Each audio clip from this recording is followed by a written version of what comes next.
Closing in on the weekend, opening up a new edition of CNN Student News. I'm Carl Azus. These are your headlines. Battle on the high seas. An Indian warship traded fire with pirates on Tuesday, leaving the hijackers' boat burned and badly damaged. This happened near the Horn of Africa, a region where, as we mentioned yesterday, pirate attacks have been on the rise this year. Stock market stumbles. The Dow Jones Industrial Average took a big dip yesterday, dropping more than 400 points. The economic indicator, which gives an idea of how the overall market is doing, finished the day at its lowest level in more than 5 years. Bailing out the big three? Leading U.S. automakers were on Capitol Hill yesterday asking Congress for a financial bailout as they struggle through the current economic crisis. But they are facing an uphill battle. Some lawmakers believe the industry is struggling because of problems it created for itself.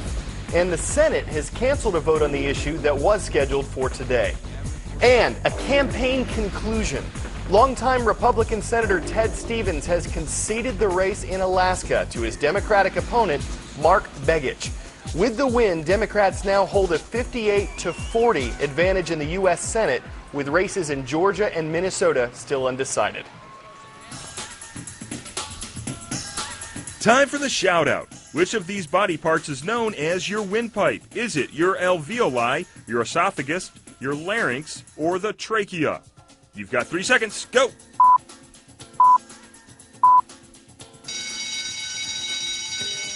The trachea, or windpipe, is the tube that carries air to and from your lungs. That's your answer, and that's your shout-out. So obviously you kind of need your trachea. But one woman's new windpipe is being called a milestone in medicine, and that's because doctors built it using her own stem cells. They then inserted the organ during a recent transplant operation. It was a complete success. Some surgeons and scientists think that it could open the door for all sorts of medical advances. Dr. Sanjay Gupta takes us through the steps of this recent procedure. Behind every medical breakthrough, there is a story, and you're looking at one. 30-year-old Claudia Castillo playing with her kids. She is proof that stem cells can make a difference. Just a few months ago, a scene like this would have been impossible. Her lungs and trachea were badly damaged by a terrible bout with tuberculosis. Look here, critical narrowings, not enough air getting into her lungs.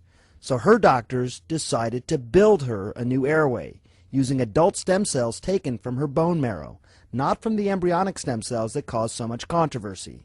It has never been done before in a human. The jump between the animal investigation and the human investigation was a big sort of mystery to me as well. But we succeeded. Pictures tell it best. Take a look at this. Doctors took a donor trachea from a 51-year-old who had died. For 6 weeks, they methodically stripped away all the cells, leaving just a matrix or scaffolding. Then slowly, they began to build up a new trachea, using Claudia's stem cells and cells from a healthy part of her trachea. The transplant was next. Rare shots inside the operating room. Adult stem cell transplants are not new. A heart valve was regrown in April of 2007. In 2004, scientists rebuilt bladder muscles using injected stem cells. And bone marrow is commonly transplanted to treat leukemia and other types of cancer.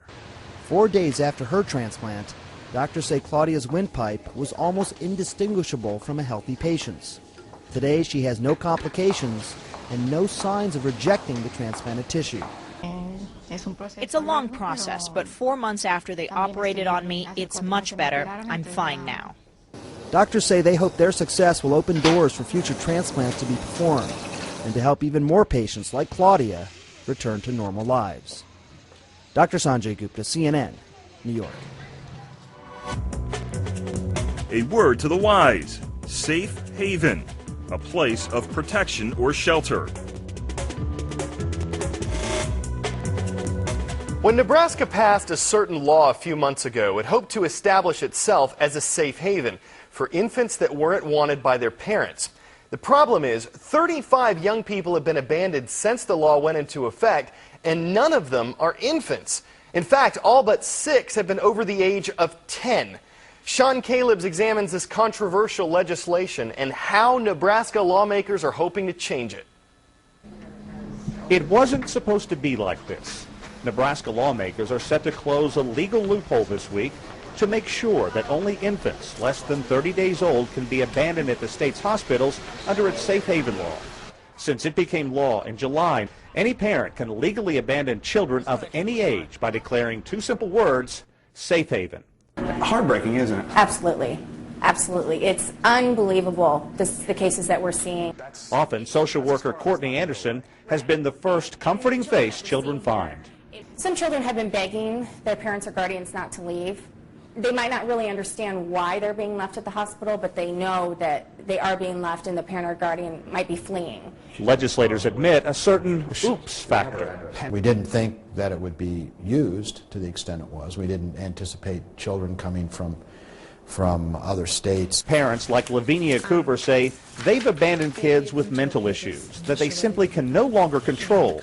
Coover told lawmakers she left her 11-year-old son Skylar at the hospital after enduring years of abuse and fighting.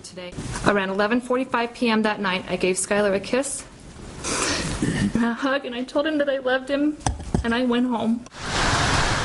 Many abandoned children end up in Nebraska's famed Boys Town, started by Father Flanagan nearly a century ago. The director says, consider this before criticizing parents or the state. I think it shows that what's going on is there are parents who are so desperate to get their kids help that they just don't know what to do. Lawmakers know they've been roundly criticized for the way the initial safe haven law was crafted. Is there anything you wish that the legislature would have done differently, thinking back? No. I mean, basically, everyone stood up and said, "We are a caring state. We're going to address this issue." I'm proud of that. Friday is the soonest the amendment can become law. With the window apparently closing, both lawmakers and social workers fear that more parents will abandon their children at hospitals in the state over the next 2 days. Sean Calebs, CNN, Lincoln, Nebraska. All right, as you can imagine, this story's gotten a lot of media attention. We're sure you've got some thoughts about it. We want to hear them. Head to our blog at cnnstudentnews.com. Tell us what you think. Some of you have written on our blog that you're not expecting as many gifts this holiday season. Stores aren't expecting as much profit. And gift cards are also expected to take a hit, with sales expected to fall 6% this year from last year. Christine Romans tallies up some reasons why. Still holding on to that gift card from the Sharper Image or Bombay Company?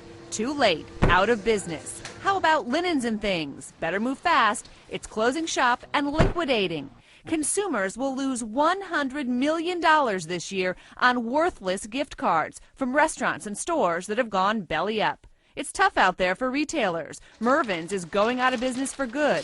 CompUSA has closed most of its stores. Starbucks is shutting down about 600 stores. Circuit City has filed for bankruptcy. Todd Marks writes a blog for Consumer Reports called Tightwad Todd. What I would suggest people do, if they have a gift card from a Circuit City or another store that happens to be in Chapter 11 right now, I would say run. Don't walk to that store and buy something quickly, because you just don't know when the plug may be pulled. For now, your Circuit City gift card is safe. A judge Monday said the retailer could continue to accept them and even issue more cards while it reorganizes. And the big retail trade lobby says, have no fear. Most gift cards in this country, regardless of if a retailer has declared bankruptcy, are perfectly safe and can be redeemed. In many cases, the bankruptcy court allows retailers to accept gift cards, even though the company is in Chapter 11. Before we go, a dazzling display of domino downfall.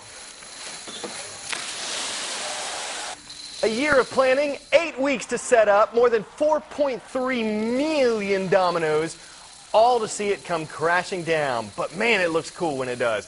The event in the Netherlands nabbed a new world record, so I guess all that hard work and the demolition of it was well worth it. Well, we are going to stack up a new show for you again tomorrow, so we'll see you then.